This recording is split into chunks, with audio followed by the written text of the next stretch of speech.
The first time I saw fear, real fear, on Laura's face was when I walked into my own kitchen 3 weeks after they thought I'd died. She dropped the crystal vase my mother gave me. It shattered across the tile floor I'd mopped 10,000 times. Her sister Diane stood frozen by the counter, holding my good china, the china I'd packed away after Robert's funeral. They both went white. Not surprised white, terrified white. Before we begin, drop a comment below with your country and what time it is right now where you're watching. Don't forget to like and subscribe. Don't just sit back. Tell me where in the world you are. Now, let's dive into the story. But I'm getting ahead of myself. Let me back up to the day this all started, the day we buried my husband of 43 years and his lawyer opened that manila envelope. Robert died on a Tuesday, heart attack in the garage while organizing his fishing gear. I found him when I brought out his coffee.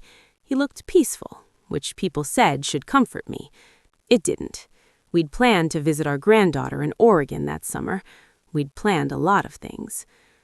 The funeral was small. Robert didn't want a fuss. Our son Marcus flew in from Denver with Laura. They'd been married 6 years. Laura brought her sister Diane, which I thought was odd, but grief makes people need family. I understood that. I served coffee and sandwiches afterward. I did the dishes while they talked in low voices in the living room. I was good at being invisible by then. You get that way after you've been a wife long enough.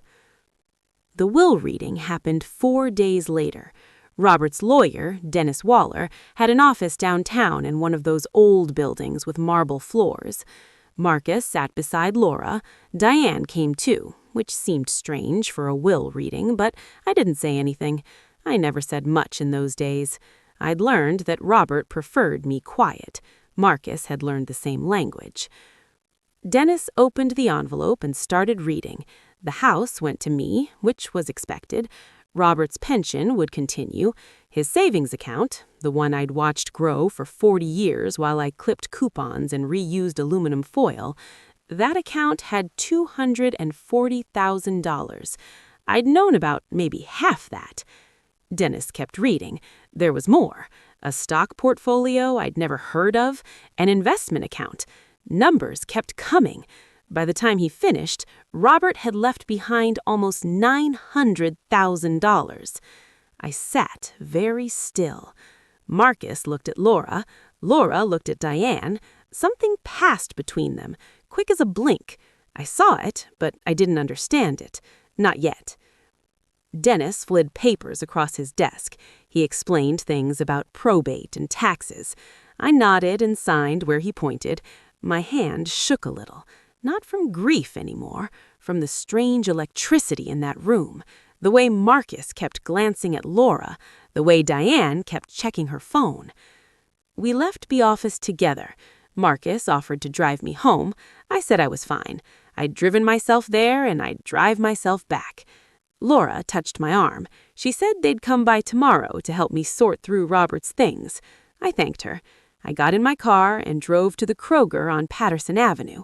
I bought milk and bread and chicken breast like it was any other Thursday, like I hadn't just learned my dead husband had hidden $500,000 from me. That night I sat at the kitchen table with Robert's bank statements. I'd never looked at them carefully before. He handled the money, I handled the house. That was our arrangement. But now I looked. The deposits made sense. His salary, then his pension. But there were transfers, small ones, $50 or $100, moved from savings to checking every month for years. I'd never noticed. I'd never thought to notice. The checking account paid our bills. The savings account was for emergencies. That's what Robert always said. I made myself a cup of tea. I didn't sleep that night. I kept thinking about the way Laura and Diane had looked at each other. About Diane being at the will reading, about Marcus offering to help me sort through Robert's things. We'd been married 43 years. We had one son. I'd spent my whole adult life in this house. What exactly did they think I needed help sorting? Marcus and Laura showed up at 9 the next morning. Diane came with them. She carried a box of donuts from the bakery on 5th Street, the expensive ones. She set them on my counter and smiled. She said she thought I might not feel like cooking. I thanked her. I put coffee on. I didn't eat the donuts. Laura started talking about the house. She asked if I'm not feeling all alone in this big house. She said there's too many stairs, too much yard work. She'd been thinking about this, she said. There were lovely elderly communities in Denver. I could be near Marcus. I could see my granddaughter every week instead of twice a year. I poured coffee into the mugs Robert and I had bought in Santa Fe 20 years ago. I didn't say anything. Marcus joined in. He said they'd been worried about me. I was alone now. What if I fell? What if something happened and nobody found me for days? His voice was gentle, concerned. I'd heard that voice before.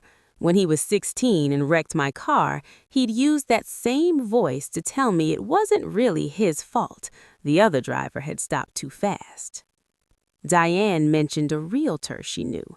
Very discreet, very good with estate sales. She could probably get me top dollar for the house. The market was strong as of now. I might not get this chance again. I set the coffee pot down. I looked at Diane. I asked her how long she'd been thinking about my real estate options. She blinked. She said she just wanted to help. I excused myself. I said I needed to use the bathroom. I went upstairs to the bedroom Robert and I had shared for 4 decades. I sat on the bed. I could hear them downstairs, their voices low and quick. I couldn't make out the words, but I knew the rhythm. I'd heard it before at PTA meetings, when the other mothers didn't know I was in the hallway. At church potlucks, when I came back from the bathroom. That rhythm meant people were talking about you, not to you. I came back down. I told them I appreciated their concern, but I wasn't ready to think about moving. The house had memories. I needed time. Marcus looked at Laura. Laura looked at Diane. That same quick glance from the lawyer's office. I offered them more coffee. They all said no. They left 20 minutes later. The donuts sat on my counter, untouched. That afternoon, I called Dennis Waller. I asked him about the stock portfolio. Where'd it come from? He said Robert had been investing for years. Small amounts, very conservative, blue-chip stocks mostly, nothing risky. I asked if Robert had ever mentioned why he kept it separate from our joint accounts. Dennis got quiet. Then he said Robert had set it up as a personal account. It was his right. Married people could have separate finances. I thanked him and hung up. I sat in Robert's chair, the brown recliner that had molded to his shape. I tried to remember if he'd ever mentioned stocks. I couldn't. We talked about grocery prices and the neighbor's loud dog and whether Marcus was doing okay in Denver. We talked about the weather and what to have for dinner and did I remember to call the plumber.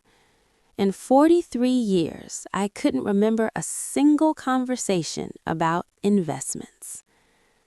I went through his desk. Robert kept everything organized. There were folders for utilities, insurance, car payments. There was a folder marked personal. Inside were the stock statements. They went back 17 years. The first purchase was 3 months after my mother died. She'd left me $18,000. I'd wanted to use it for a trip to Europe. Robert said we should be practical. We'd put it in savings for emergencies. Apparently, Robert had put it in stocks instead. I closed the folder. I made myself dinner. Chicken breast and green beans. I ate at the table where Robert used to read the paper. I washed my plate and put it in the drainer. I went to bed at 9:30, same as always. But I didn't sleep. I kept thinking about that $18,000, about my mother's face when she'd told me to do something special with her money, about how I'd nodded when Robert said we should be practical. The next morning, Saturday, Laura called. She asked if I'd thought any more about Denver. I said no. She said she'd found some information about a really nice community there, independent living but with medical staff on site. I could keep my own apartment. I could decorate it however I wanted. She could email me the brochure. I said that was thoughtful, but I wasn't interested. She got quiet. Then she said we needed to think about what was best for everyone, not just me. I asked her what she meant. She said managing an estate from far away was complicated. Marcus was worried. I told her I'd managed a house and a husband and a child for 43 years. I thought I could handle things. She said of course she didn't mean it like that, but I could hear it in her voice. She'd meant it exactly like that. Sunday, I went to church alone for the first time in 43 years. I sat in the pew Robert and I always shared, third row from the back on the left side. People came up after the service. They squeezed my hand. They said Robert was in a better place. They said I was being so strong. Mrs. Patterson from the choir asked if I needed anything. I said no, I was fine. She didn't believe me, but she nodded anyway. That's how these things work. I stopped at the grocery store on the way home. I was putting milk in my cart when I saw Diane. She was in the wine aisle with a man I didn't recognize. They were standing close, talking quiet. She saw me and her whole face changed. She came over.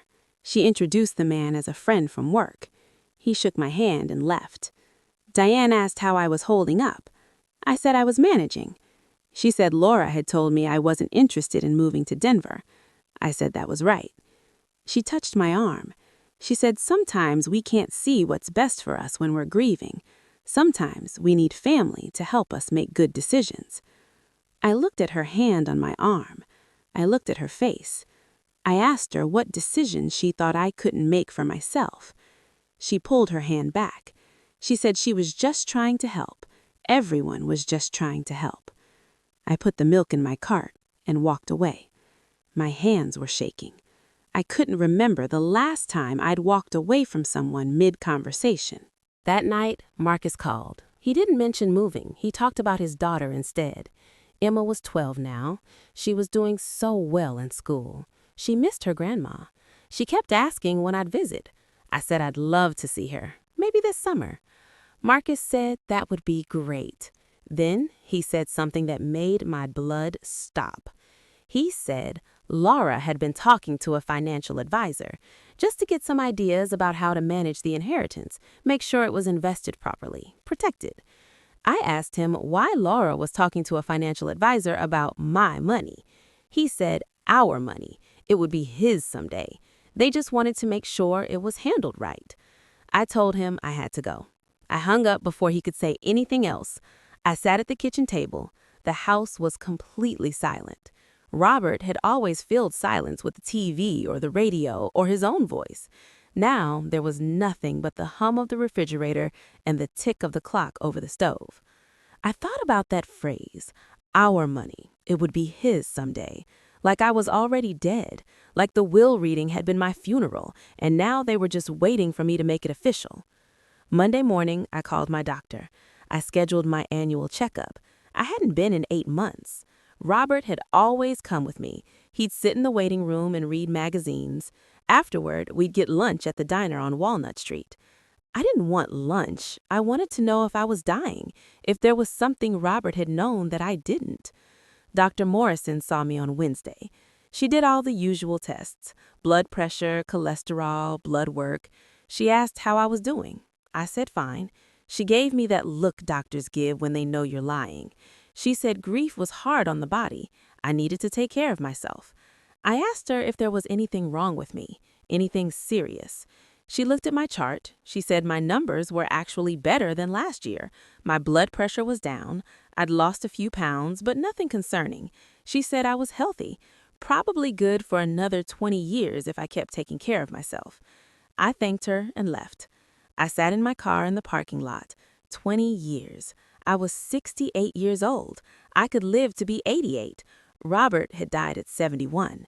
I'd always assumed I'd go first. I was smaller, quieter. I thought I'd disappear easier. I drove home. Laura's car was in my driveway. She was sitting on the porch with Diane. They both stood when I pulled in. Laura said she tried calling, but I hadn't answered. I said I'd been at the doctor. Her face changed. She asked if everything was okay. I said everything was fine, better than fine. I was very healthy. Diane looked at Laura. I saw it again, that glance. We went inside. Laura said they'd been talking. They'd found a realtor who specialized in estate sales. She'd come by tomorrow to give me an estimate on the house. Just an estimate, no commitment. I asked who'd invited a realtor to my home. Laura said she had. She was trying to help. I stood in my own kitchen and looked at my daughter-in-law. I asked her to leave. She blinked. She said, "What?" I said, "Please leave my house, both of you, now." Diane started to say something. I held up my hand. I said I didn't want to hear it. I wanted them to leave. Laura's face went red. She said I was being unreasonable. I was grieving and I wasn't thinking clearly. I walked to the front door and opened it. I stood there until they left. Laura said we'd talk later when I was calmer. I closed the door behind them. I locked it. Then I sat on the floor in the hallway and cried for the first time since Robert died. I didn't answer my phone for 3 days. Marcus called 6 times. Laura called 9. I let them all go to voicemail. I listened to the messages. Marcus said he was worried. Laura said I was acting strange. They both said they loved me. They both said they just wanted what was best for me. I deleted every message. Thursday morning, someone knocked on my door. I looked through the peephole. It was a woman I didn't recognize. Blonde hair, business suit, leather briefcase. She knocked again. I didn't answer. She slid a business card under the door. I waited until her car pulled away before I picked it up. Jennifer Morrison, real estate agent. On the back, written in pen, Laura Huffman sent me. Please call to discuss listing options.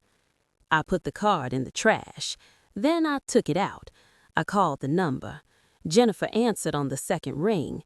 I told her I hadn't authorized anyone to contact a realtor about my property. She got flustered. She said Laura had told her I was interested in selling, that I wanted a quick sale.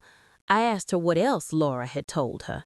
Jennifer said Laura had mentioned I was moving to Denver to be near family, that the house needed some work but had good bones, that I wanted to close before summer. I thanked her and hung up. I looked around my kitchen. The wallpaper Robert and I had put up in 1987, the burn mark on the counter from when Marcus was learning to cook, the window over the sink where I'd watched 43 years of seasons change. I tried to imagine strangers living here, painting over my wallpaper, replacing my counters. I couldn't see it. I went upstairs to Robert's closet. I'd been avoiding it. His clothes still hung there, smelling like his aftershave and the detergent I always used. I started going through pockets. I don't know what I was looking for. Evidence, maybe. Proof that the man I'd married wasn't who I thought he was. In his winter coat, I found a receipt. Dinner at Giuseppe's downtown. $240. The date was last November. I'd been visiting Marcus in Denver. Robert had said he'd eat frozen dinners while I was gone. He'd complained about it when I called. I looked at that receipt for a long time. Giuseppe's was fancy. Tablecloths and wine lists. Not a frozen dinner place. I kept searching. In his suit jacket, I found more receipts.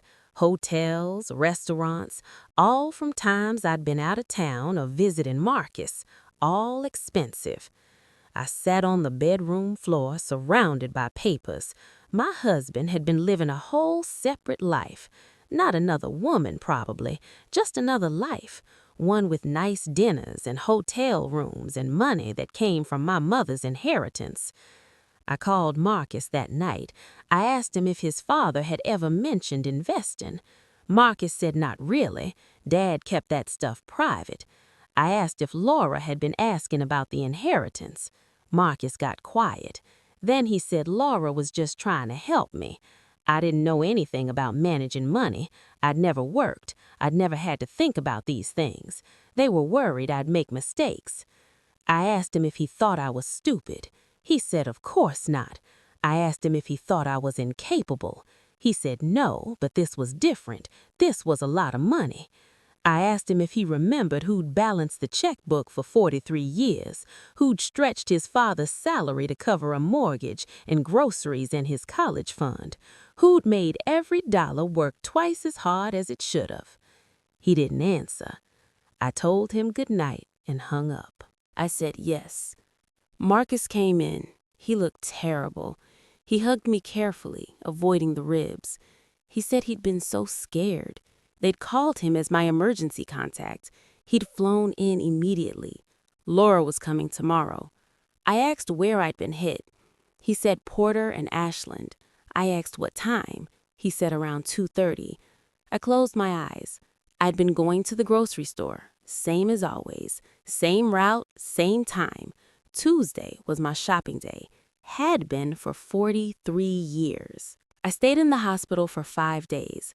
Marcus visited every day. He brought flowers and magazines. He didn't mention the lawyer's letter. He didn't mention Denver or the house. He just sat with me.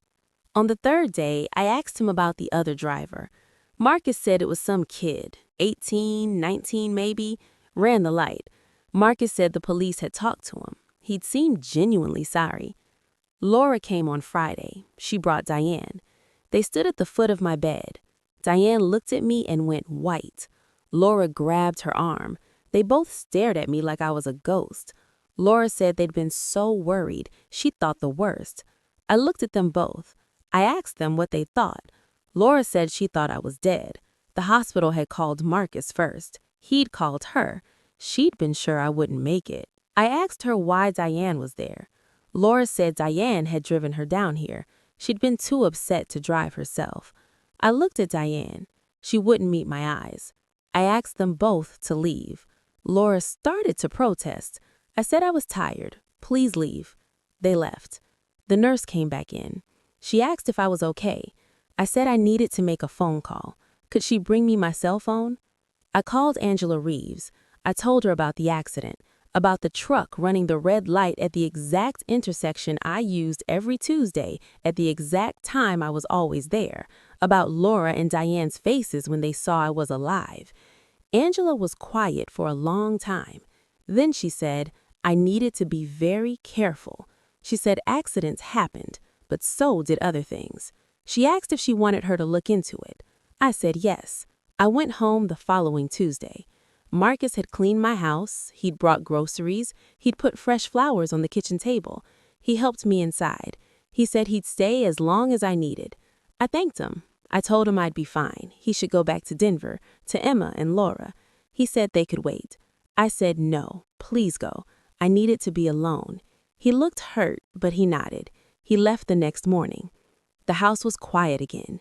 I sat in my yellow bedroom and thought about that truck, about the timing, about Laura and Diane's faces. I thought about the realtor and the financial advisor and the pressure to sell and move.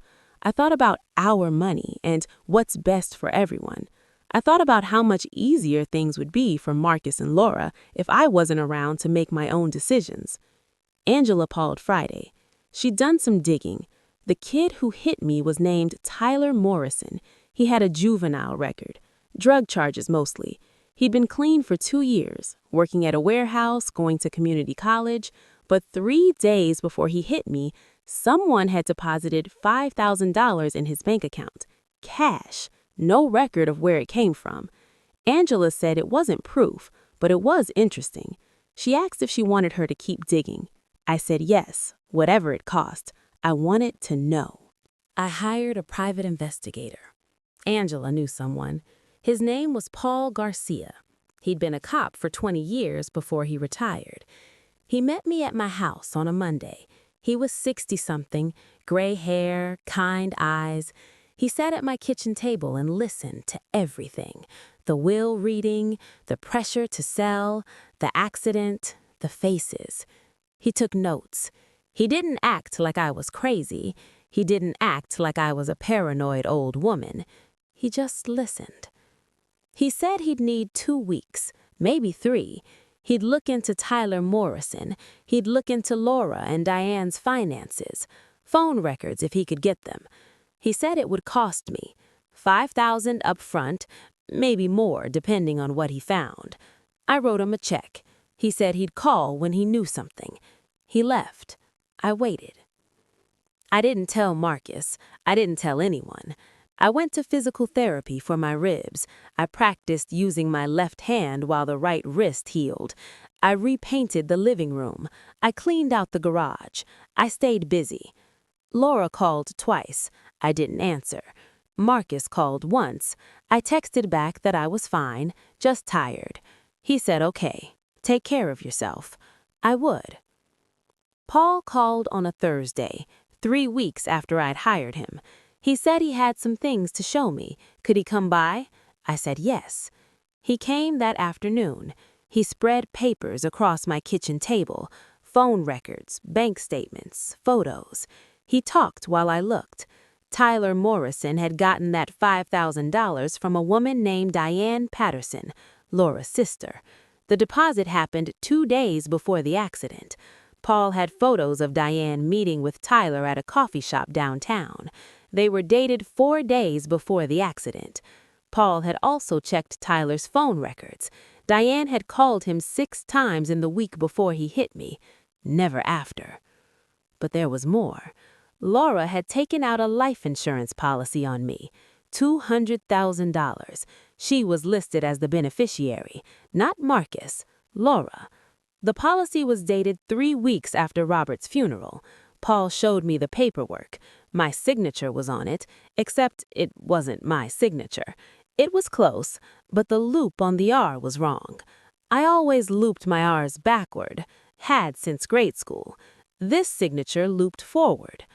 Paul said there was more. Diane had money problems. She'd been fired from her job 8 months ago. She had credit card debt, a lot of it, almost $60,000. Laura had been making payments on Diane's cards, small payments, enough to keep them current. The payments started right after Robert died.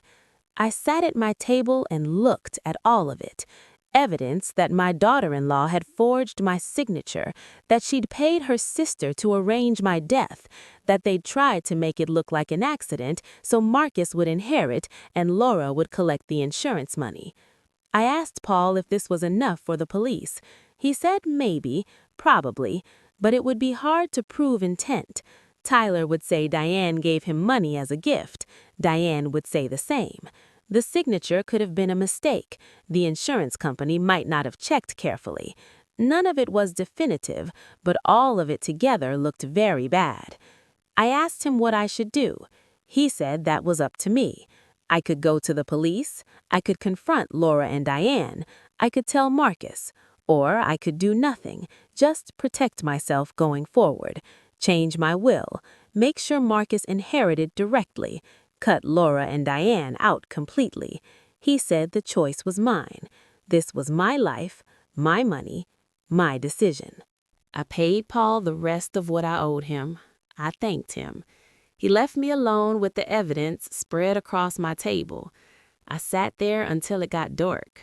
I didn't turn on the lights.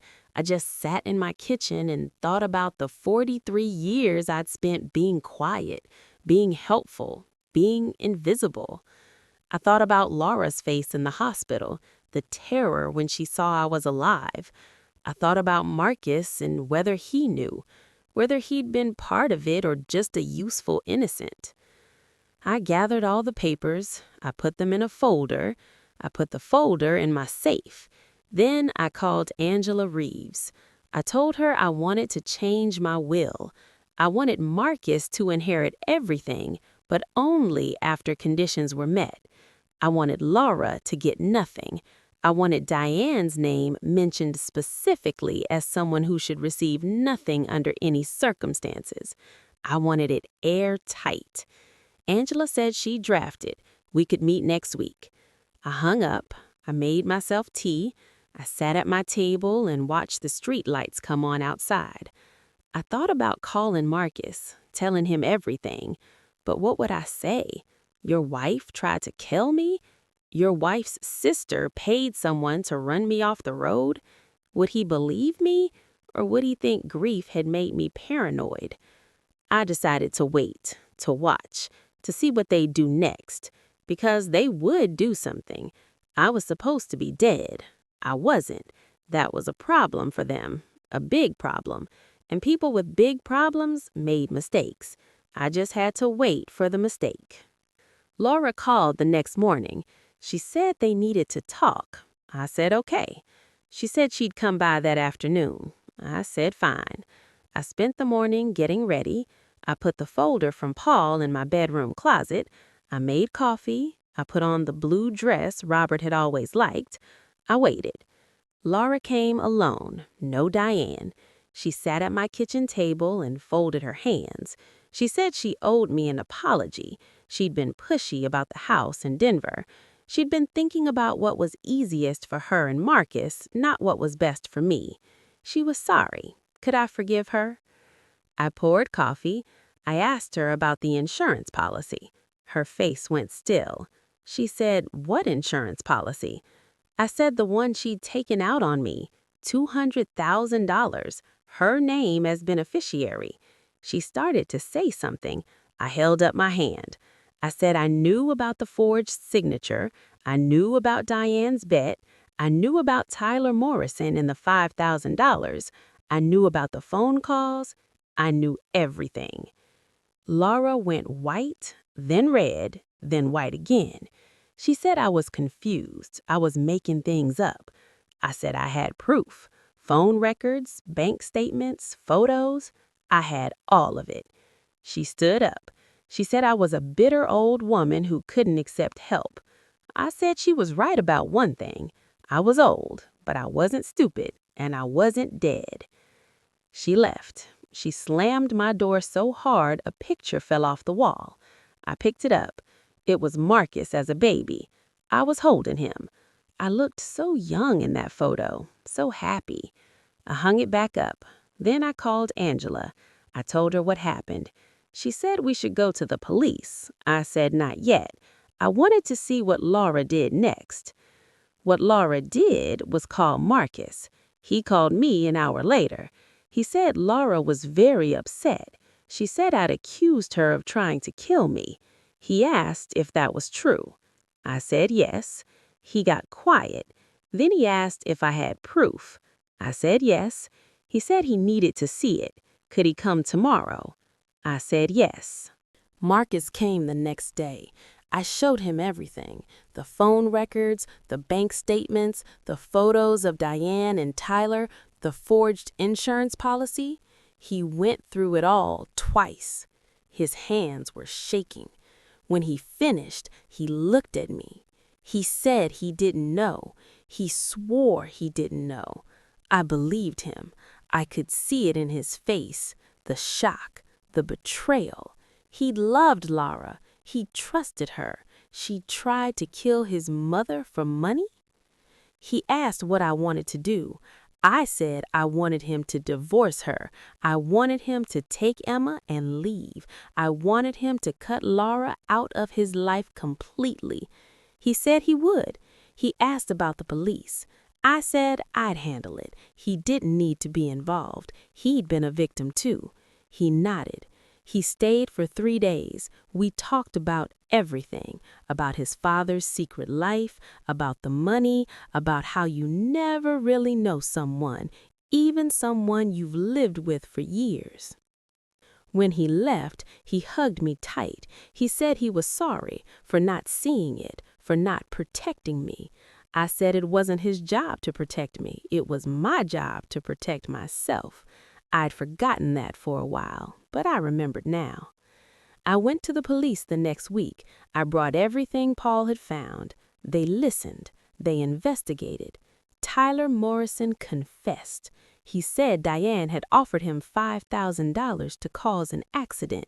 She told him which route I took, which intersection, what time. She'd said to make it look real, but not to hurt himself.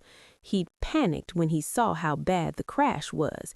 He'd thought he'd killed me. He was relieved when he heard I'd survived. Diane was arrested. So was Laura. The charges were attempted murder, insurance fraud, forgery. Marcus filed for divorce. He got full custody of Emma. Laura's lawyer tried to negotiate. Angela shut that down. There would be no negotiation. Laura had tried to kill me. She'd go to trial. The trial took 8 months. I testified. I told the jury everything about the pressure to sell, about the forged signature, about their faces when they saw I was alive. The jury deliberated for 4 hours, guilty on all counts. Laura got 15 years. Diane got 12. The judge said it was one of the coldest cases he'd ever seen, planning to kill an elderly woman for her money. He hoped they'd think about what they'd done. I went home after the sentencing. Marcus had flown in for it. We had dinner at Giuseppe's. I ordered the most expensive thing on the menu. I paid with Robert's credit card, the one linked to the investment account he'd hidden from me. Marcus asked if I was okay. I said I was better than okay. I was free. I still live in my house, the one on Ashland Avenue. I repainted it last spring, yellow with white trim. It looks happy now. Emma visits every summer. She's 15 now. She wants to be a lawyer like Angela. I told her that was a fine choice. The world needs more women who know how to fight. Sometimes I think about that truck, about how close I came to dying, about how Laura and Diane thought they'd won, but they forgot something important. They forgot that I'd survived 43 years of being invisible. I'd learned to watch, to listen, to see things people thought I'd miss. They thought being quiet meant being weak. They were wrong. I'm 69 now. Dr. Morrison says I'm healthy, good for another 20 years at least. I believe her. I've got a lot of living left to do. I joined a book club. I take art classes on Thursdays. I'm learning to paint. I'm not very good yet, but I'm getting better. I sold Robert's investment portfolio. I used the money to set up a scholarship fund for women going back to school after 50. It's called the Second Chances Fund. 30 women have used it so far. Marcus calls every Sunday. Emma sends me drawings. I have a whole wall of them now. My kitchen, my bedroom, my garden. She draws me doing things, reading, painting, smiling. In every picture, I look strong. She sees me different than Laura did. She sees me the way I see myself now. Sometimes at night, I sit in my yellow bedroom and think about the accident, about the split second when I saw that truck coming. I remember thinking this was it. This was how I'd go. But I didn't go. I'm still here. And every morning when I wake up in this house that's mine and this life that's mine, I think about how lucky I am. Not lucky to have survived, lucky to have learned the truth about Robert, about Laura, about myself. The house is quiet now, but it's a different kind of quiet. Not the quiet of being invisible, the quiet of being alone by choice. I like it. I choose it. Every day I choose it. And that makes all the difference. If this story found you, it wasn't by accident. This is the Grandma's Chair, a place for quiet strength, hard truths, and choosing your peace without apology. Subscribe, stay a while, and come back whenever life gets loud. Until next time, protect your peace. Bye for now.